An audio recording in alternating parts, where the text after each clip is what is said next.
তো engine overhauling এর জন্য সবকিছু খোলা হচ্ছে, এবারে বের করে নিতে পারতাম।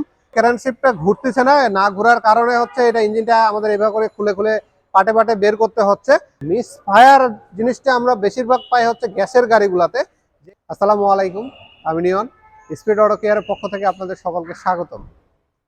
আমরা আজ যে আলোচনা করব একজিও গাড়ি কিংবা যে কোনো গাড়ির হচ্ছে ওভারহোলিং কিংবা ইঞ্জিন চেঞ্জ করার প্রয়োজন হয়। তো আমাদের পিছনে একটা গাড়ি আছে, এটা হলো একজিও গাড়ি। তো এই একজিও গাড়িটার আসলে ইঞ্জিনটা চেঞ্জ করার প্রয়োজন ছিল, তারপর হচ্ছে এখন এটা ওভারহোলিং এর জন্য আমরা প্রিপারেশন নিছি। তো এটা আমরা ওভারহোলিং করব। তো ওভারহোলিং এর জায়গায় যাওয়ার প্রয়োজনটা কেন হলো কিংবা ইঞ্জিন চেঞ্জ করার প্রয়োজনটা কেন হলো সেই বিষয়টা নিয়ে আমরা আলোচনা করব। তো আপনারা দেখতে পাচ্ছেন, যেহেতু ইঞ্জিন ওভারহোলিং এর জন্য সবকিছু খোলা হচ্ছে, এই জায়গায় হচ্ছে ইঞ্জিনটা আস্তে আস্তে খোলা হচ্ছে, আমরা একেবারে বের করে নিতে পারতাম। ক্যারেনশিপটা ঘুরতেছে না, না ঘোরার কারণে হচ্ছে এটা ইঞ্জিনটা আমাদের এভাবে করে খুলে খুলে পাটে পাটে বের করতে হচ্ছে। তো এই গাড়িটা হচ্ছে মিসফায়ারের পরিমাণটা একেবারেই বাড়ে গেছে। আর এখানে আপনারা হচ্ছে আউট পার্টস গুলো আমরা খুলে রাখছি। এই পাশে যদি আমরা দেখাই যে পার্টস গুলো আমরা খুলতেছি, এখানে আমরা রাখে জমা করতেছি। আর এটা ইঞ্জিনটা কিন্তু আপনার করছিল হচ্ছে মিসফায়ার। এই মিসফায়ারটা করার কারণে হচ্ছে কারেন্ট সেপটা হচ্ছে একেবারে জাম হয়ে গেছে। তো আমরা যখন আমাদের গাড়ির এরকম সমস্যা হবে, দুই একবার মিসফায়ার করছে, আমরা কিন্তু ওইভাবে গাড়ি চালানোর চেষ্টা করব না।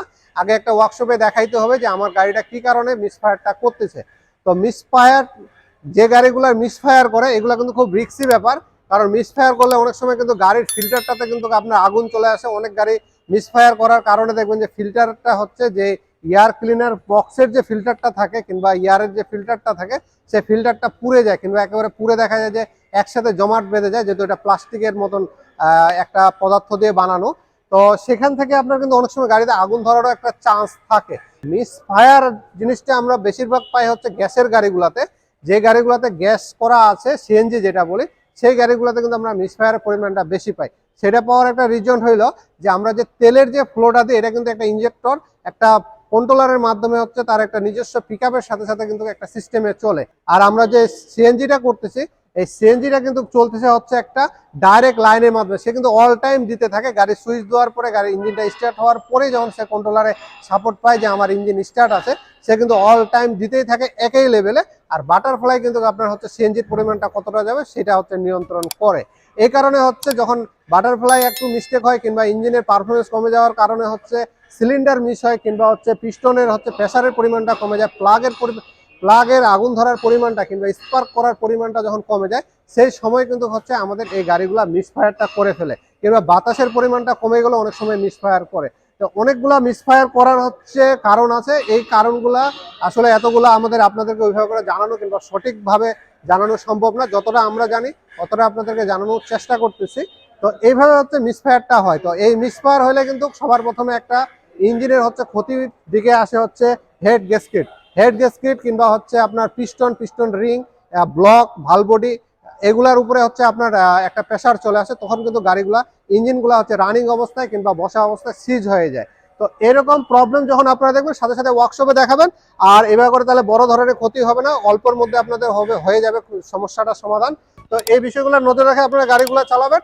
এই গাড়িটা আমরা হচ্ছে ওভারহোলিংটা করবো সম্পূর্ণ, আর আশা করি এটা কমপ্লিট হবে। আর যতটা পারে 100% ওভারহোলিং করে গাড়িটা যেভাবে ছিল আর অরিজিনাল যেভাবে করে থাকে সাউন্ডটা আমরা সেভাবে করে নিয়ে আসার চেষ্টা করব। তো আপনাদের অনেক সময় এরকম সমস্যা যদি হয়ে যায়, সেক্ষেত্রে আপনারা একটা ভালো ওয়ার্কশপে দেখায় বুঝে শুনে কাজগুলো করাবেন। আর লেদের কাজটা ওয়ার্কশপে অবশ্যই বলে দিবেন, একটা ভালো লেদে যেন কাজ করে, সেক্ষেত্রে আপনার ইঞ্জিনের পারফরমেন্স কিংবা অন্যান্য বিষয়গুলো সবকিছু ভালোই থাকবে। আর ফিটিং করার সময় তো অবশ্যই জেনুইন পার্টস দিয়ে করার চেষ্টা করবেন, নন জেনুইন পার্টসটা একটু কম ইউজ করবেন, তাহলে আপনার গাড়িটা ব্র্যান্ড নিউর মতন ইঞ্জিনটার পারফরমেন্স পেয়ে যাবেন আপনারা। আর সেই সাথে গ্যাসকিটটা যে লাগাবেন, অবশ্যই গ্যাসকিটটা স্টিলে লাগানোর চেষ্টা করবেন না, যেটা একটা কাগজের যেটা পাওয়া যায় সেটা আপনারা লাগানোর চেষ্টা করবেন, তাহলে আপনাদের ইঞ্জিনগুলো ভালো থাকবে এবং হচ্ছে ভালো সাপোর্ট পাবেন। তো আশা করি আমাদের ইনফরমেশনটি ভালো লাগবে। যদি ইনফরমেশন ভালো লাগে থাকে অবশ্যই আমাদের চ্যানেলটিকে সাবস্ক্রাইব করে রাখবেন আর সাথে থাকা বেল বাটনে চাপতে ভুলবেন না। আর যিনারা ফেসবুক পেজের মাধ্যমে দেখতেছেন অবশ্যই পেজটিকে লাইক দিয়ে রাখবেন, আমাদের সঙ্গে থাকবেন। ধন্যবাদ, সকলে ভালো থাকবেন।